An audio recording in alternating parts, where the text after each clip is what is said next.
நல்ல ஒரு முடிவு வரும். நீங்க எல்லா பத்திரிகையாளர்கள் அடுத்த கேள்வி யாரோட கூட்டணி அப்படின்னு தான் நீங்க கேட்பீங்க. அதுக்கு பதில் நானே சொல்லிடுறேன். 3ஆம் தேதி நான் சென்னைக்கு சென்ற பிறகு அத்தனை மாவட்ட செயலாளர்களையும் அழைத்து ஒரு நல்ல முடிவை அதிகாரப்பூர்வமாக நம்ம தலைமை கழகத்திலிருந்து அறிவிப்போம். அதற்கு பிறகு தேர்தல் பணிகளை தொடங்க இருக்கிறோம். ஏன்னா இன்னும் 1 மாத காலத்திற்கு மேல் இருக்க தேதி அறிவிக்கிறதுக்கு. எனவே உரிய நேரத்தில் நாங்கள் எங்களுடைய தெளிவான ஒரு அறிவிப்பை தருவோம் என்று சொல்றேன். அதிகாரப்பூர்வ தேதிங்கிறது ஒரு தேதி வச்சிருப்பீங்களா? இந்த தேதியில அறிவிப்போம். அது எந்த தேதி மேடம்? இந்த மாசத்துல எந்த தேதி சொல்றேங்க? அது வந்துங்க மார்ச்ல தான் வந்து எலெக்ஷன் டேட் டிக்ளேர் பண்ண போறாங்க. ஸோ நம்மளுக்கு வந்து இன்னும் பிப்ரவரி மாசம் முழுசு டைம் இருக்குங்க. அதனால நாங்க வந்து பிப்ரவரி மிடில் நம்ம வந்து அந்த டிசிஷன் எடுத்து அறிவிப்போம். அதுக்கப்புறம் விருப்ப மனு வாங்குவோம். வேட்பாளர்கள் யார் யார் எந்த தொகுதி என்பதை முடிவு செய்து வேட்பாளர்களை நம்ம வந்து டிசைட் பண்ணி அதையும் நம்ம அறிவிச்சு உரிய நேரத்தில் அனைத்து பணிகளையும் செய்வோம் என்பதை தெரிவிச்சு. ஆல்ரெடி எம்பிக்கு இங்கதான் போட்டிட்டாருங்க. ஆக்சுவலி வெற்றி பெற்று விட்டார். ஆனால் அந்த வெற்றி செல்லாது என்ற ஒரு தீர்ப்பு இருக்கு. ஆனாலும் நான் என்ன சொல்றேன், கேப்டன் எப்பொழுதும் சொல்றது மாதிரிதான், தர்மம் வெல்லும்.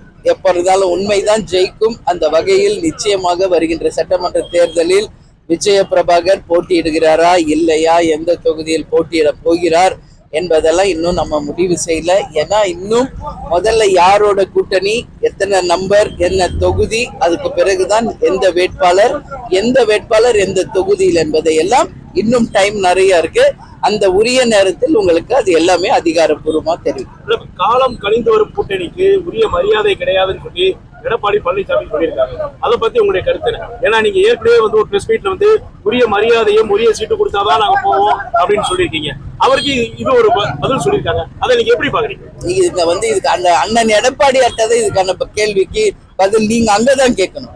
அவர் சொன்ன கருத்துக்கு நான் பதில் சொல்ல முடியாது. நீங்க தான் வந்து இன்னும் கூட்டணி அறிவிக்கல, இன்னும் எங்களுக்கு நேரம் இருக்கு, கூட்டணி வரும்னு சொல்லியிருக்கீங்க. அதுக்கு தான் அவர் சொல்லியிருக்காரு காலம் கடந்து வரும் அப்படின்னு சொல்லி ஒரு வார்த்தையை சொல்லியிருக்காரு. அதனால இந்த கேள்விகள் அதை பத்தி இல்ல, அதை பத்தி எனக்கு எந்த கருத்துமே கிடையாது. எங்களுக்கு தெரியும், தேசிய முற்போக்கு திராவிட கழகம் எங்க குழந்தைக்கு எந்த டைம் நல்ல டைம், எந்த முடிவு நல்லது என்பதை முடிவெடுக்க வேண்டிய ஒரு தாய் ஸ்தானத்துல இருந்து கேப்டன் என் கையில கொடுத்துட்டு போன இந்த கடமையை மிக சிறப்பாக நான் செய்ய வேண்டும் என்பதற்கு நாங்க வந்து சரியான நேரத்துல அறிவிப்போம். அது மற்றவர்களுக்கு எப்படி தெரியுதோ தெரியல. எங்களை பொறுத்த வரைக்கும் நாங்க சரியான பாதையில் சென்று கொண்டிருக்கிறோம். கூட்டணி போனா வந்து டபுள் டிஜிட் கூட்டணி தொகுதி கேட்பீங்களா? எப்படி மேடம் உரிய மரியாதை உரிய தொகுதி அப்படிங்கிறப்ப எப்படி எதிர்பார்க்குறீங்க? இல்ல வேற ஏதோ ராஜ்யசபா எம்பி இந்த மாதிரி ஏதோ எதிர்பார்ப்பு இருக்கா மேடம்? அதை பத்தி உங்களுக்கு போன எலெக்ஷன்லயே வந்து எடப்பாடி அவர் வந்து எங்களுக்கு சொன்னாங்க, எப்படி சொன்னாங்க, கொடுக்கல அப்படின்னு சொல்லி ஒரு கருத்தை பதிவு பண்ணிட்டே வந்தீங்க. இப்ப இந்த தேர்தலை பொறுத்தவரைக்கும் எப்படி நீங்க பாக்குறீங்க?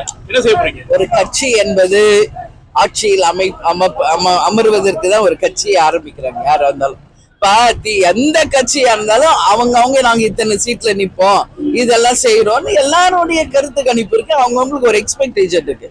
அந்த வகையில் எங்களுடைய கடமை, எங்களுடைய கூட்டணி தர்மத்துக்கு நாங்க நிச்சயமாக தேமுதிகவுக்கு உரிய இடங்கள் நிச்சயம் கிடைக்கும். அந்த வகையில் நாங்க கூட்டணி அமைப்பவர்களோடு கூட்டணி தர்மத்தோடு செயல்பட்டு அத்தனை தொகுதிகளையும் வென்று எடுப்போம் என்பதை மட்டும் இந்த நேரத்துல பதிய வைக்கிறோம். இதுவரைக்கும் கூட்டணிக்கு உங்களை யாரும் கூப்பிட்டு இருக்காங்கன்னா எப்படி மேடம்? அதை பத்தி தமிழ்நாட்டுல மட்டும் இல்ல, மத்தியில இருக்கிற அனைத்து கட்சிகளும் தேமுதிகவுக்கு தோழமை கட்சிகள் தான். கேப்டன் குரு பூஜைக்கே நீங்க பார்த்திருப்பீங்க, அத்தனை பேர் வந்தாங்க. அனைவருமே தோழமை கட்சிகள். எல்லோரோடும் நாங்க நட்போடு தான் இருக்கோம். எல்லாருடைய எதிர்பார்ப்பும் அழைப்பும் இருக்கத்தான் செய்யுது, இல்லைன்னு நம்ம மறுக்க முடியாது. ஏன்னா எல்லாருமே தோழமை கட்சி. ஆனா கூட்டணி என்பது யாருடன் எப்போ என்பது நாங்கள் உரிய நேரத்தில் அறிவிப்போம். நன்றி.